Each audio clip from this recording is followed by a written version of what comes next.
Welcome to Ante Up, XXL's podcast where the hip-hop and sports worlds collide. The XXL staff, along with key members of the hip-hop community, will be getting listeners caught up on all the major sports news from the past week and take a look at the upcoming games ahead.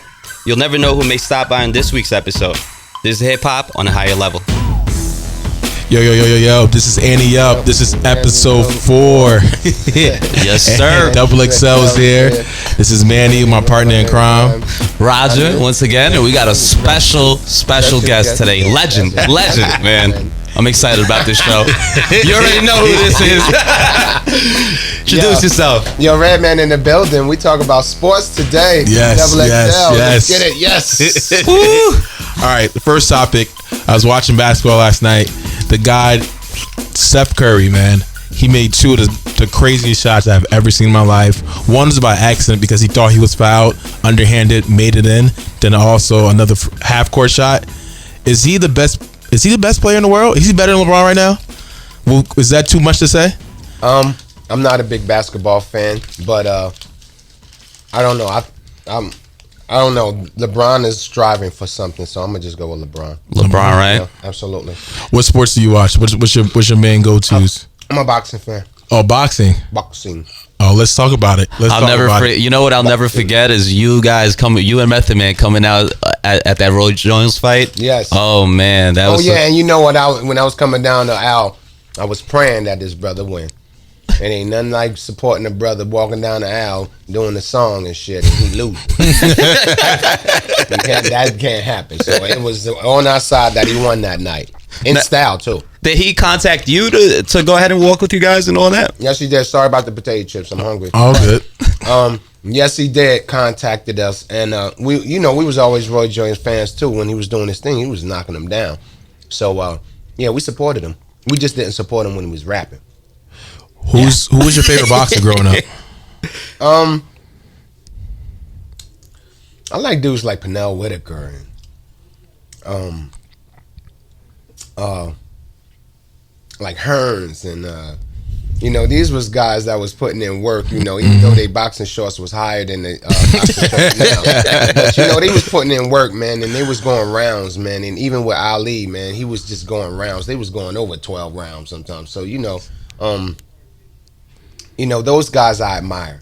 Yeah. Like especially like and the boxer that died too. I got shot. The Brazilian. I feel like he was a Brazilian guy, right? No. No. Shit, I forgot his name. I smoked today. The guys like Pernell Whitaker, man, and even today, man, like I'm a Floyd Mayweather fan. Yeah. Definitely. But like I'm a Cotto fan too. Do you think we saw the last of Mayweather? Hell no. That brother can't sit his ass down. It's going to take a fighter to really call him out to really come back out of retirement. But I wish him all the best, man. He did what he did, and he deserved everything he got. But if he do box again, it's going to take a fighter to call him out.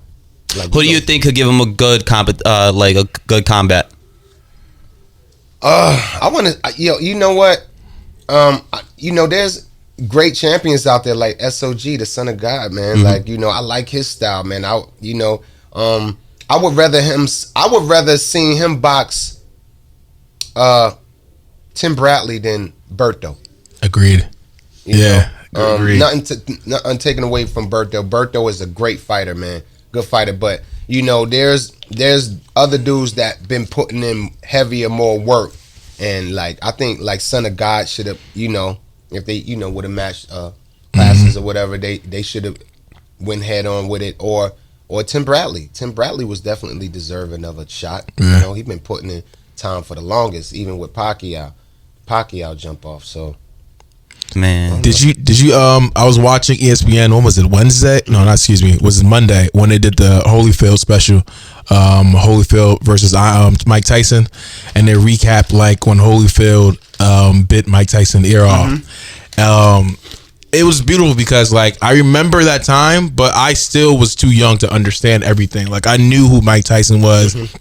I remember when the older homies used to watch TV and be like, yo, you see that guy right there? Mm-hmm. That's the toughest motherfucker in the fucking world. And I remember just seeing the highlights. I'm 18 years old beating up grown ass men. But Holyfield, it was the same thing. Like Holyfield was always had to go over that hump. I remember the whole rivalry and all that stuff. That's right. But I didn't understand it. Can you take me back to that time, just like seeing that as it was happening and knowing like who do you think was better? Who do you think what was happening around that time?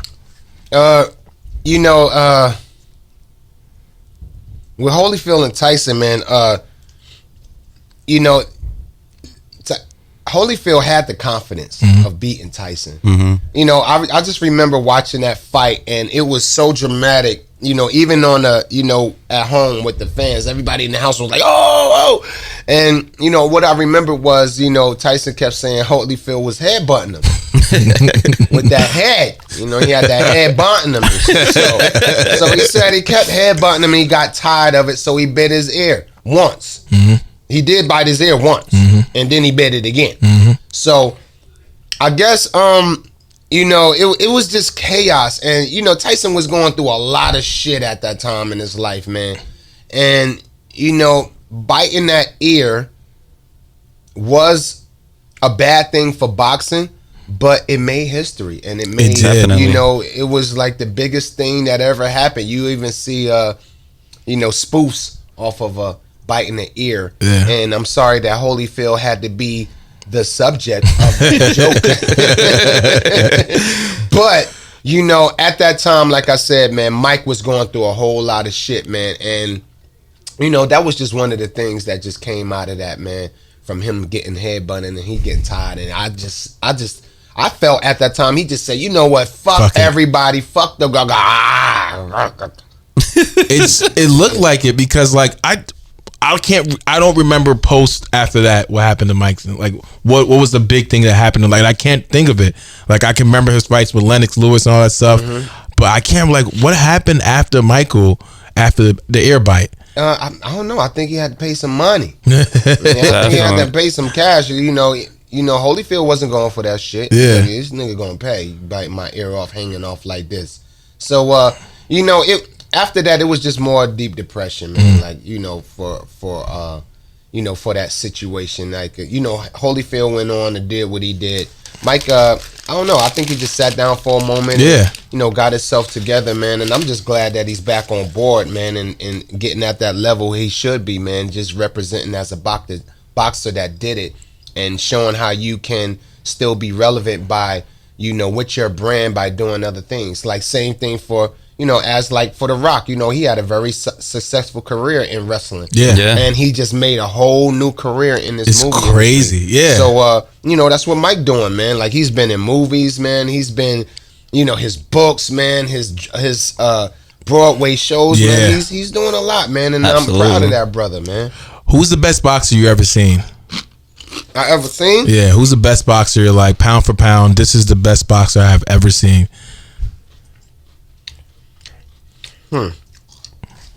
Because I remember, to me, Mike Tyson, when I first seen him, I was like, there's no one in the world. He was a beast. That man. He was a beasting. I was like, Mike used to scare a lot of motherfuckers too. all the time. They went in there because I watched Mike interviews, man, and he said, man, sometimes he have the fighter beat before the fight starts.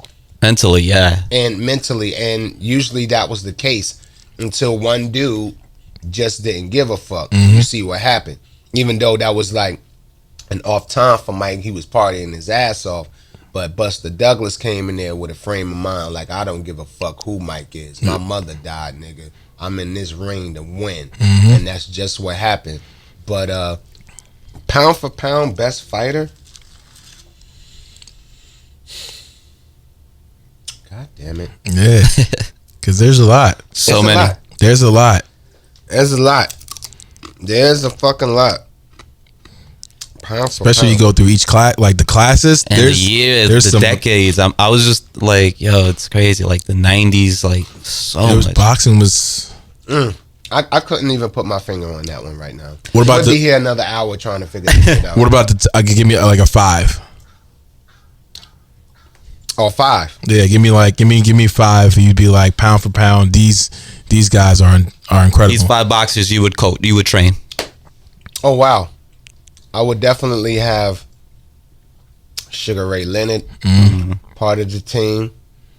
I would definitely have.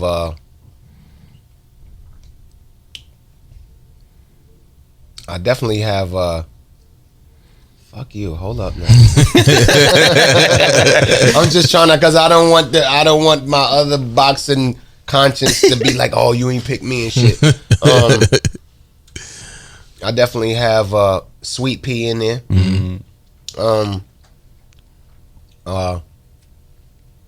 Gotta have Ali in there. Yeah. Gotta have a Tyson in there, and I have to have a Mayweather in there.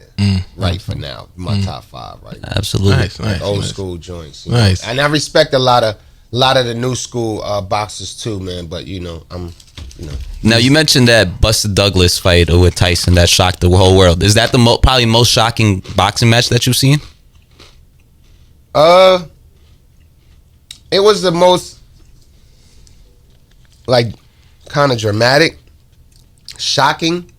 It wasn't like the best boxing match overall, but the most shocking event that happened in the ring. But what I heard, besides a boxer dying in the ring, I never seen an ear severed by another man in the ring. I thought that kind of shit was forbidden. That's why when people seen it, it was like, oh shit. And it wasn't like it was a little nipple. That motherfucker It was a chunk. off. It was a chunk. I remember I forgot what paper it was, but they showed it, and it just like, yo, this dude really bit his ear off. Bit his fucking ear off. Yeah. And it's so crazy because you see, I remember like Holyfield just jumping. Yeah. Like he bit my ear off. Yeah. And complaining to the ref. Yeah. Like I didn't even really, I couldn't really feel it at first when he was jumping, but when I seen it, he was like, yo, this nigga was jumping like, it was frantic. I was like, yo, this nigga bit this nigga ear. It was all over the paper. It was the biggest news. That was it. Cause you don't I just remember vividly just Holyfield, just like you like what's he mad about? And Tyson just in the corner and he's just chilling. And then Holyfield he bit, and then you see the chunk on the floor and it hits you, and it's like, oh my God. Imagine. And they fought twice. Yeah, they did. And somebody got their ear bit in the second fight they had. I think so too. Did Holyfield try to bite Tyson in? I think I don't remember that. Something happened where something happened in the second fight. I forgot right now. I'm a little. But something happened in that second fight where either Holyfield tried to get at him or something like that, man. But I don't know. Imagine off that first fight if social media was out. The memes that you would see on that. That should still be up. Right now. Oh my hilarious. Gosh. It'll just be insane. It'll be a frenzy. Now, Red, how do you feel? I mean, obviously, boxing to me, when I was growing up in the 90s, the impact, it was huge. There was a boxing match every month, if not every week, the big major ones. You had Chavez, you had Macho Camacho, you had a lot of people. Yeah, nowadays, it's I don't know. I feel like it's just Mayweather and obviously maybe Canelo here and there. And Canelo and Cotto is going to be a big fight this month. But how do you feel about, back in the 90s and the 80s, it was huge and now? Well, you know what? Because it's just like hip hop. Back in the 90s and 80s, we didn't have too many outlets to support the platform of rap. Just like boxing. You had to tune into regular programming on TV to watch boxing. So when a boxing match was happening, it was an event. Didn't matter who was boxing, it was the event because it wasn't on TV as much. Other channels wasn't supporting boxing like that. It wasn't too many outlets. Compared to now, you can watch boxing everywhere. And, thanks to HBO and Showtime accepting boxing on a network, they're giving young boxing aspects a chance to show themselves. So it kind of weakened far as matches being like a big event. And these young boxers, they coming up, they're building their brand to make it everything an event. How they, when they box, like Sean Porter, and my boy that just won the fight from. He reminds me of Hearns so much too. from Omaha. Omaha, Nebraska. God damn it. Let me I'm gonna see. look it up. I'm gonna look Yeah, it up right Omaha, now. Nebraska. I'm gonna look it up right now. Yeah. He just won his fight, man, in his hometown, man. He's a very good boxer. So, you know, these guys are building up their audience and their fan base just like Mayweather. Mayweather was just is a phenomenal boxer, man. But I always say that I'm a fan of Mayweather, but I'm a bigger fan of Mayweather's team and his training camp, because you couldn't get that far in life without a fucking team behind you the way he was. Agreed. The way they was from his promoter on down to his merchandise, on down to his training camp, his gym, the family around him supporting them and showing them that love. You know, you couldn't get that far and that much money without a team knowing what the fuck they doing. So I'm a bigger fan of the Mayweather team Mayweather all the way. But as far as the events in boxing, you know, that you can turn on the TV and watch boxing anywhere. But far as the fans and people coming out, I think it's still the same, man. They come out. Mm-hmm. These fans come out and watch boxing just like they watch MMA with Ronda Rousey. Oh, That brings us my next question. Are you pro or kinda, are you for or not with UFC? Because it seems like UFC jumped over boxing from the outside looking in, and I know there's some purists like boxing is art, UFC is savagery, but then it's also people like, no, they both have different formats, they both can live together. That's right. What are your thoughts? No, UFC is another art of fighting, and it's competition. I think it's a little bit more aggressive than boxing because you got to use your feet and elbows and your eyebrows and shit. Give a nigga an eyebrow chop. But yeah, UFC is another craft of fighting and is very popular. And you know, bottom line, this sport is, you know, giving, you know, jobs to you know, a new generation of fighters. Bottom line, and it's exciting. Like, it's very exciting. Like, you know, UFC, you can, you know, on any great fight, you can see a nigga get his leg broken in the ring yeah. from kicking the shin too hard. You know, it happens From a kicking couple the of other times. guys. Yeah, from kicking Silver, the other right? guys. But Yeah, Silver. Oh my Jesus God, that was the it Christ. happens a couple of times. It happened a couple of times. Yeah. So, you know, I don't look at it as it overshadowed boxing, because it can never overshadow boxing. Boxing is, I respect boxing a little bit more because it's a one-on-one thing, but then again, it's really meant to with this boxing, like just using the hands, because you can only use your hands. So your strategic punch, your strategic fighting stance, your strategic, you know, blows have to be timed. Everything is time, and life is built on time.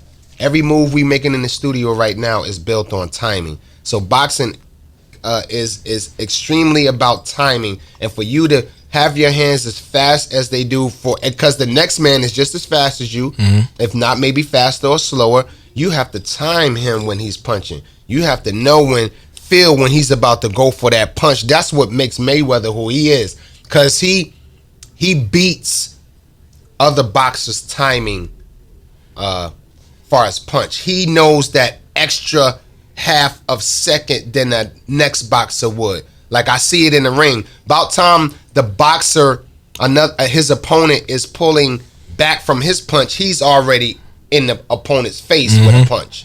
You know, so he already know when this opponent is throwing. About time that opponent throw, he's ducking already. Wham, bang. That's how he's quick. That's what he's learned to do from his training camp, from his pops and his uncles. So it's about that timing with boxing. I love that aggressiveness with MMA. I love it, because it's a whole nother ordeal. You going in there, kick, punch, you can do everything. They have their rules. It's a little bit minimum than boxing, but you know, they got, you know, use their legs, their arms and elbows and shit, lip, you know, earlobe muscle, and they in there fighting to the death, and they got longer time, maybe 5 rounds, but 3 minutes, 5 minutes apiece. And then 5 rounds now, right? They push them championships, back. Yeah, and 3 rounds, 5 minutes apiece. That's a long fucking time to be in one round, and you actually see the exhaust and the worry and the timing still moving, and they wondering when they grappling on the ground, like.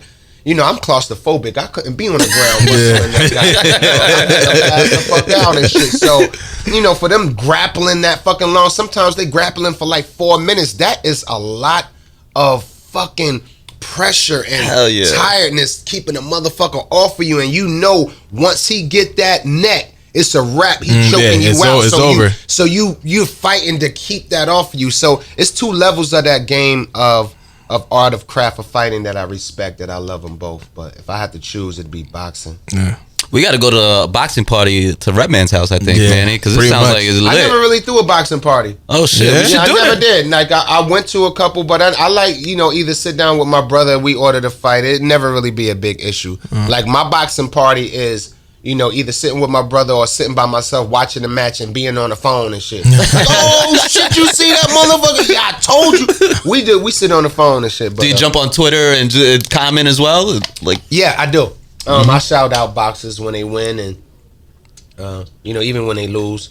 But I definitely follow and shout out Ronda Rousey. When fighting. Man, so Saturday big fight. Day. She's fighting in Australia. Oh shit. So, do you think it's gonna be another 15-second fight, or you think we'll actually get into the second round with this man? You have to be fully fucking confident, like Buster Douglas against Tyson for a woman to beat Ronda Rousey. You have to go in there, and you know what? Don't get me wrong. Some of these women went in there with the confidence to beat her, but they were so overconfident and worrying about beating her and not getting beat that first round till they forgot the fighting tactic they were supposed to use. And usually that's the case when you're dealing with a magnitude like Ronda Rousey, because she's coming out with a plan in each and every time, and she's going to execute it. Whether no matter how much shit you talk or what kind of focus you got with your camp, she's going to come out with the means to destroy. That's her plan. Just like Tyson say, eat. Yeah, that's what Ronda Rousey do. She eats them. She goes in the ring with a plan. So, I tweet, but I mostly tweeted when Ronda was. I'm so excited for this fight. Like, she's really a monster, man. Like I was, like at first, like I'm not gonna lie, I'd be like, all right, this is a cool story. She's undefeated. But then when that girl talked about her father, and then started ripping Ronda Rousey, using stuff that Ronda Rousey used in her book, and she was like, "Oh, I'm gonna kill you," and she went in that ring and whooped her ass. In them she was in a whole nother Brazil. Yeah, she was fighting in her home country. Yeah, and that girl looked a little rough too. I was like, exactly, this gonna last a minute, and she got right in there and made that money. And oh my God, she's a hunt. She is thorough. Can we have some more black women in MMA? Yes. Can we get black?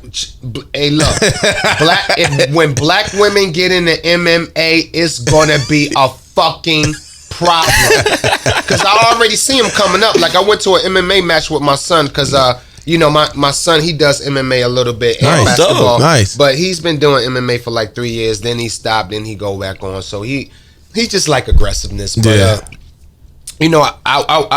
his teacher invited us to his fight, and I seen some black chicks in there, and they was fighting, and I was like, yo, they getting busy. I said, yo, I can't wait for my culture to really get into this, especially women, because there's already, black dudes that's fighting that's doing exceptionally well. Yeah, Bones Jones. I want to see some black women in MMA to shut it down, coming out there in cornrows.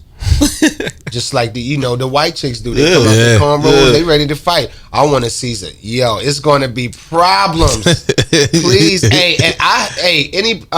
any women around my way of my culture that want to get into MMA, you got my support. I'll give you a little bit of money to sponsor you. I got about like $300 help y'all out with, Get you started over here. some gloves or something. You know what I mean? A rod to practice or something. That'd be.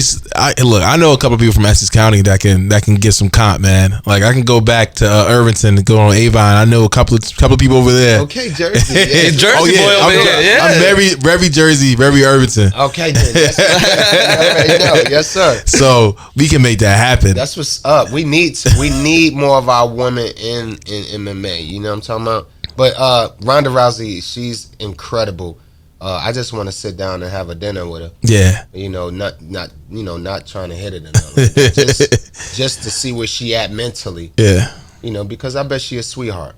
She seems like it, the way she talks. She seems like she's funny. Yeah. I like her on Fallon. I liked her when she's on ESPN. She's really dope. Exactly. I want to meet her too. So whenever y'all interview her, like I said, I'll be there holding a mic or anything, the boom or anything, or I'll give her a couple of questions. And I just want to. We'll make that happen, man. We had Rousey when the Reebok event that they launched the presentation. So, and I spoke to her. She was the most down to earth person ever. I was like, wow, this is crazy. And all these cameras in front of you, and you're like, she's talking to you like she known you for years. And she be painting her toes black too sometimes. Mm-hmm.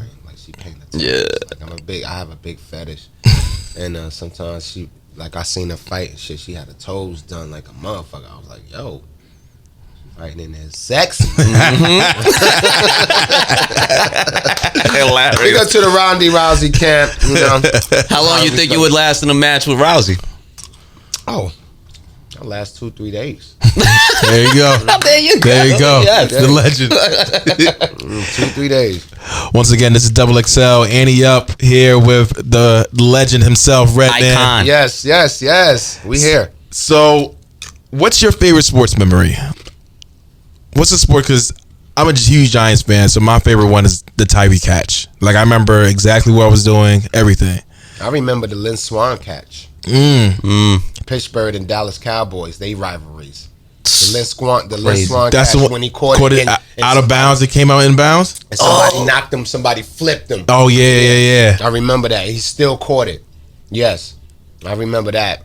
Dallas Cowboys, Man. Pittsburgh Steelers. I go back. You still keep up with the football nowadays? I'm not. You know what? I used to be a heavy. Like, how do you get out of football? I guess because of this rap shit. But yo, I used to be a heavy football fan, man. Like like Tony Dorsett, Roger Staubach for Dallas Cowboys. Nice. I used to be a Cowboys fan. I started off young as a New England fan, then a Cowboy fan, and then after that, it's just been Elway all the way. Denver Broncos all the way. Manning was good. You already know. I'm like Davis fans. Come on. Elway's the legend. Elway. Man. That's my top quarterback right there. I don't give a fuck. Yeah. Sims was dope as hell for the Giants. Yeah. Sims he's a legend. Legend. He's a Giant legend. Yeah. But nobody was cocky like Elway.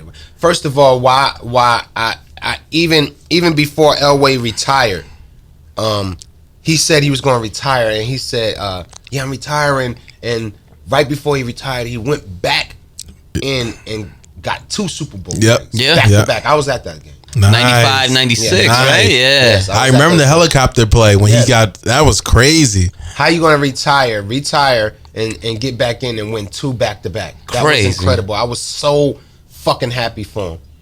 And you were in Denver then? Yes, I was in Denver. Wow. That's why he got that car dealership out there in Denver and shit. Yo, Elway, I need my football sign, man. Yeah. I need my shirt signed. Man, what if Denver was back then was like it's now with the free weed, with all the weed laws and out there? Ooh. It would have been crazy. Yeah. Nuts out there right now. High altitude, really. Yes, sir. Now, do you think professional sports athletes should be allowed to smoke weed? You know what? If it's legalized, but like I said, man, these leagues from basketball to baseball, they're it's a brand, and you couldn't smoke weed at McDonald's, you couldn't smoke weed at a government job if they have to check your blood, so why not treat the league the same way? You guys are athletes now. If the league accepted it and said, yeah, you guys are. Then I'll be like, yeah, go for it. Shit, you can still operate out there in the field, motherfucker. Before a blunt or after a joint, yeah, do it. If it's helping you, like only if it's helping you. Like if you're doing for recreational, just to be out there on the field high, no, I wouldn't recommend that because everybody know you can do that high, especially with that Denver weed and shit. That's like if you're using it to really medicate because you have problems, you can't sleep, you have stomach disorders and shit, and hey, power to you. Yes, I will want you to accept marijuana in your life instead of using them over-the-counter drugs that's going to fuck you up anyway. So definitely. Is there ever been an instance where like you met an athlete, like a funny athlete story, where you met him and it's just like he did something ridiculous, or you had a crazy night? It's probably got so many. I feel like you gotta, and then especially I really of a app.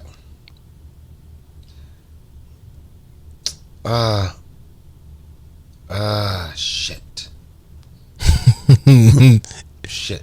Like I got a couple, but the real interesting one, man, like me and Meth was in Milwaukee. Out there where Prince lived at it. Nice. We wasn't around his house, so he just living out there, right? Right. Yeah. Somewhere in Minnesota, Milwaukee. Yeah, Minnesota. Okay. My bad. Minnesota. My bad. Yeah, my bad. Sorry about that, Prince. I'm a fan. I shouldn't have said that. Milwaukee. But me and Meth was doing a show in Minnesota. It was cold as hell out there, I think.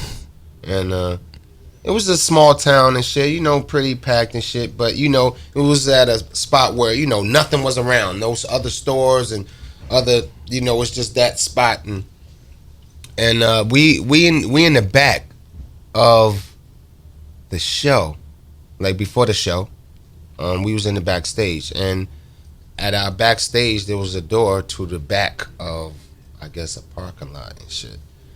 And me and Meth back there, and we hear a knock at the door, boom, boom, boom, boom, boom, boom, boom. Oh shit, knocking at the door, police. And I opened the door and Mike Tyson walked through the door. Minnesota? By himself.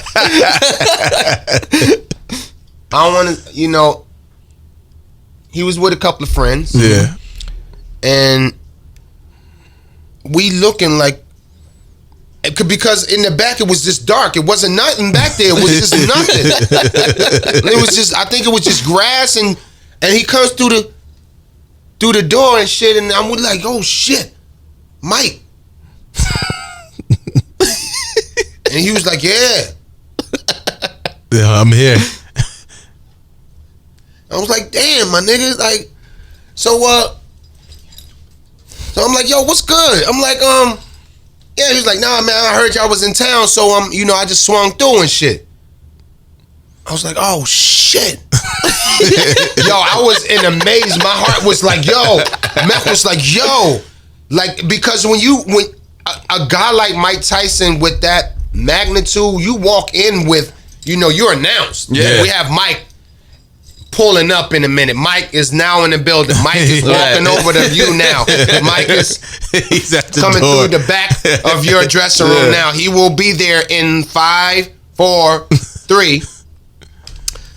My bro come through the back door. And I'm like, oh shit, Mike, what's going on? He comes in to talk to us for a minute and shit. That's awesome. And I'm like, all right, cool. He comes in for like 5 minutes, 10 minutes tops. And I can remember Mev, we go to another part of the room and talk and shit. And I can remember Mev like punching at him a little bit, like, yo, Mike, I'll get that. And Mike just said, yo, don't do that. I don't play that. What? It was something in a sense like, I don't play that. I knock niggas out. Yeah. What? Serious. Like, yo, no. It was to a point he was playing, but it gave off a level for Meth to be like, okay. You're right. I shouldn't have punched at your gut like I was playing. Yeah. Because the room got quiet for a minute. It's like, yo, no, son, I don't play that. I'm not. And it was just quiet. And I was like, yeah, man, don't. You're like, yeah, man. I was that meth like this. Don't, nigga, don't play right now. He's in mode right now. He's in relax mode. He ain't boxing right now. Yeah. You know, he's off. He's enjoying himself. Let him go. And he was like, yo, Mike, so you gonna stay for the show, man? You know we got you right here. He was like, nah, you know, I gotta go. And Mike just went right back out the same door he came in. And that was the end. We seen him within that 10 minutes. And we was so in amazement of that little moment that we just couldn't believe him coming out of nowhere. And like when I opened that door, I mean, it was just black outside, man. No cars, no lights, not even a street light, not even a pole light to help you walk. Nothing. He just came out of nowhere.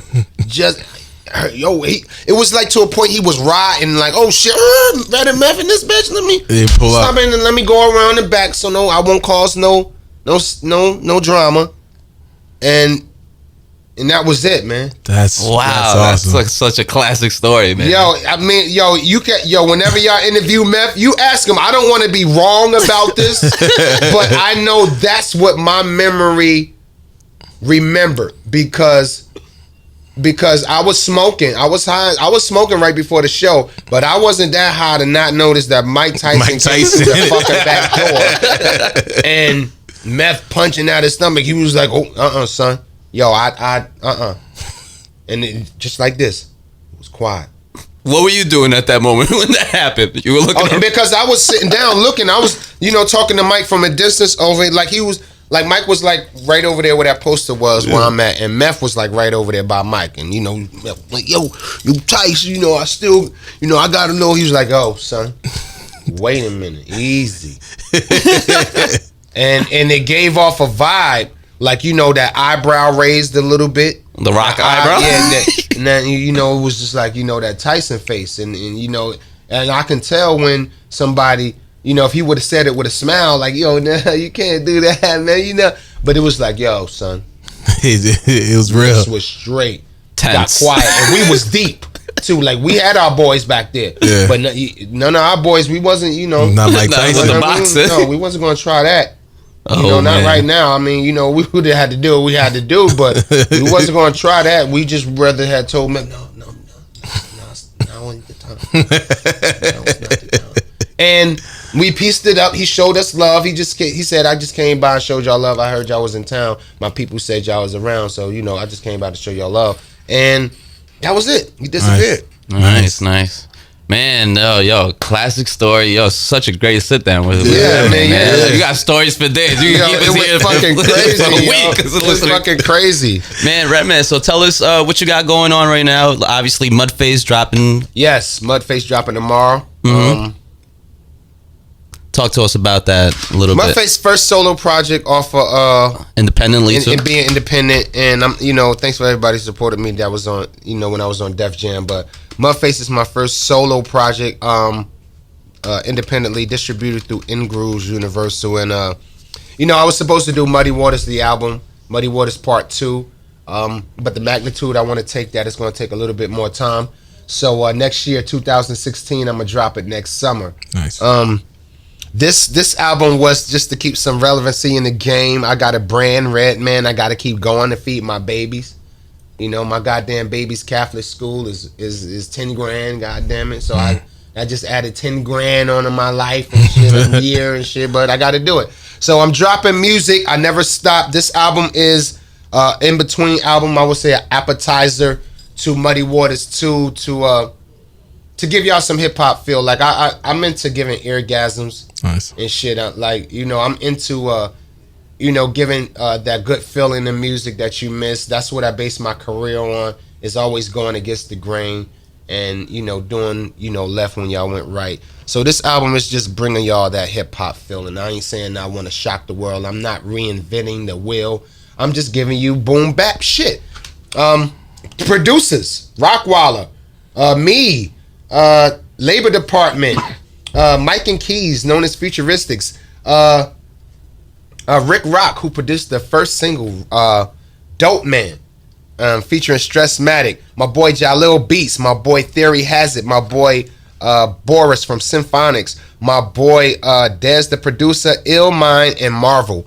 And you know, I don't usually use these many producers, but you know, Eric Sermon was a little busy. And I'm gonna catch him on Muddy Waters too. You best believe that. Nice. So y'all tune into that. It drops November 13th. And you know, like I said, it's just the appetizer to Muddy Waters 2. Nice. Yes. Classic Redman material. Oh, yeah, absolutely. And the video. Like the video Dope Man. If y'all ain't checked it out, go check it out. Tune into my TV on YouTube. Funkdoc TV, FUNKDOC TV. And you know, tune into the video I directed, my first directorial debut. Nice. On Dope Man.